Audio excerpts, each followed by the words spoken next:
until I lay down on my bed. As soon as I relaxed, I began to hear cockroaches scuttling around in the other rooms. At my head end, I had a French couple in their late teens, a beautiful, slim girl with a suitably handsome boy attached. They'd been leaving their room as I got to mine, and we exchanged nods as we passed in the corridor. The other end was empty. Through the netting I could see that the light was off, and anyway, if it had been occupied, I would have heard the person breathing. It was the last room on the corridor, so I presumed it faced the street and had a window. On the ceiling was a fan, strong enough on full setting to stir the air. For a while I did nothing but lie on the bed and look up at it. It was calming, following the revolutions, and with a mixture of heat and soft breeze I felt I could drift to sleep. That suited me. West to east is the worst for jet lag, and I wanted to fall into the right sleeping pattern on the first night. I switched off the light. Enough of a glow from the corridor outside came through for me to still see the fan. Soon I was asleep. Once or twice I was aware of people in the corridor, and I thought I heard the French couple coming back, then leaving again, but the noises never woke me fully, and I was always able to slip back into the dream I'd been having before. Until I heard the man's footsteps. They were different, too creepy to doze through. They had no rhythm or weight, and dragged on the floor. A muttered stream of English swear words floated into my room as he jiggled the padlock on his door. Then there was a loud sigh. The lock opened with a click, and his light came on. The mosquito netting cast a patterned shadow on my ceiling. Frowning, I looked at my watch. It was 2 a.m, late afternoon English time. I wondered if I might get back to sleep. The man slumped onto his bed, giving the wall between us an alarming shake. He coughed a while, then I heard the crackle of a joint being rolled. Soon there was blue smoke caught in the light, rolling through the netting. Aside from the occasional deep exhalation, he was silent.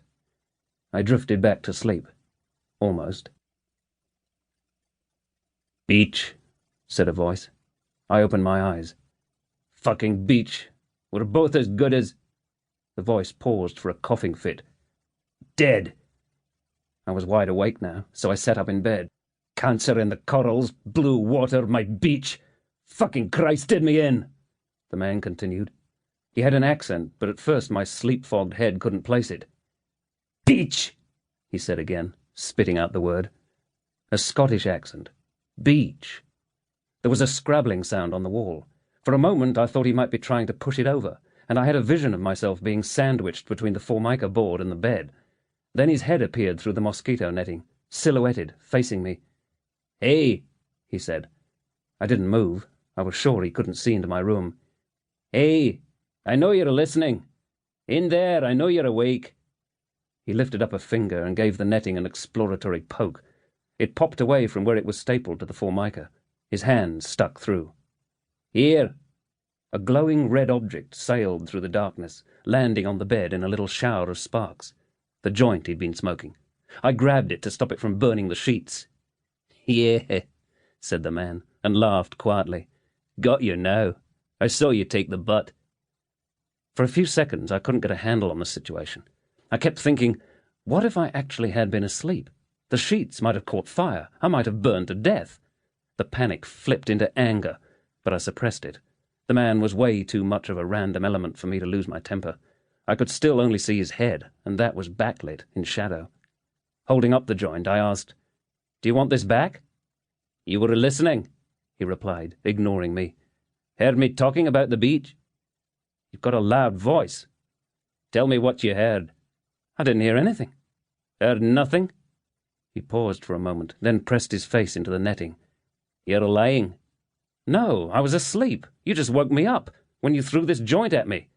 "You were listening," he hissed. "I don't care if you don't believe me." "I don't believe you." "Well, I don't care. Look." I stood on the bed so our heads were at the same level and held up the joint to the hole he'd made. "If you want this, take it. All I want is to go to sleep."